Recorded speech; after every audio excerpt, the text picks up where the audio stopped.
Hello friends, ನಾವಿವತ್ತು ಹೋಗ್ತಾ ಇರೋದು ಎಲ್ಲಿಗೆ ಅಂತ ಗೊತ್ತಾಗಬೇಕಾ? ನಮ್ಮ ಮನೆ ದೇವಸ್ಥಾನಕ್ಕೆ ಹೋಗ್ತಾ ಇದ್ದೀವಿ. ಅದು ಯಾವ್ದಂದ್ರೆ ಎಣ್ಣೆ ಒಳ ರಂಗನಾಥ ಸ್ವಾಮಿ. ಇವಾಗ ನಮ್ಮ ಅಜ್ಜಿ ಪಿಕಪ್ ಮಾಡಕ್ಕೆ ಹೋಗ್ತೀವಿ. ಇವಾಗ ಪೆಟ್ರೋಲ್ ಅಂಗಡಿಲಿ ಏರಿತಿಲ್ಲ ಅಂತ ಅಪ್ಪ ಏರ್ ಹಾಕ್ಸ್ಕೊತಿದ್ದಾರೆ. ಬಾಯ್. ಹೊರಟ್ವಿ. ಹಣ್ಣು ಎಲ್ಲ ತಂದಾಗಿದೆ, ಹಣ್ಣು ಬಾಳೆಹಣ್ಣು. ಇವಾಗ ಹೊರಡ್ತಾ ಇದ್ದೀವಿ. ಹೋಗಿ ಪಿಕಪ್ ಮಾಡ್ಕೊಳ್ಳೋದೊಂದೇ ಇರುತ್ತೆ. ಬಾಯ್. ಗನ್ನಿಕಡ ಹೊಳೆ ನಮ್ಮ ಅಜ್ಜಿ ಊರಿಗೆ ಪಕ್ಕದಲ್ಲೇ ಇರೋದು. ನಮ್ಮೂರು ಎಂಟ್ರಿ ಅದು. ವೆದರ್ ಹೆಂಗಿದೆ ಅಲ್ವಾ ನೋಡಿ ಫ್ರೆಂಡ್ಸ್.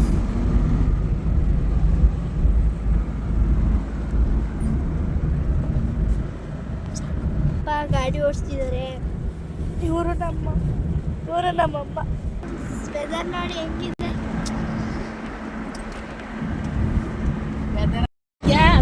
ಎಲ್ಲರನ್ನು ಪಿಕಪ್ ಮಾಡ್ಕೊ ಹೋಯ್ತಾ ಇದ್ದೀವಿ ನೋಡಿ ಫ್ರೆಂಡ್ಸ್. ಎಲ್ಲರೂ ಹೋಯ್ತವ್ರೆ. ನಾನೊಬ್ಳೆ. ಅದು ನನ್ನನ್ನು ಬಿಟ್ಬಿಟ್ಟು ಹೋಯ್ತವ್ರೆ. ಹೆಂಗಾರೆ ನೋಡಿ ಇಲ್ಲಿ.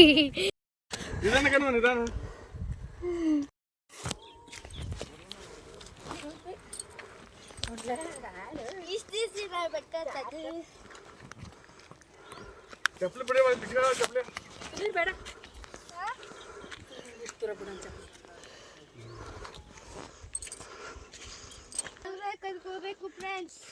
ನಾನು ಹೋಗ್ಬಿಟ್ಟು ಪೂಜೆ ಮಾಡಿಸ್ಕೋಬೇಕು. ಸುಸ್ತಾಗೋಯ್ತು. ಬೇಡ ಕಳವ. ಅಭಿಷೇಕ ನಡೀತಿದೆ.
ಇವಾಗ ಹೊರಗಡೆ ಬಂದು ಪೂಜೆ ಬೇಯಿಸ್ಕೊಂಡು ಅಭಿಷೇಕದ್ದು ಪ್ರಸಾದ ಇಸ್ಕೊಂಡು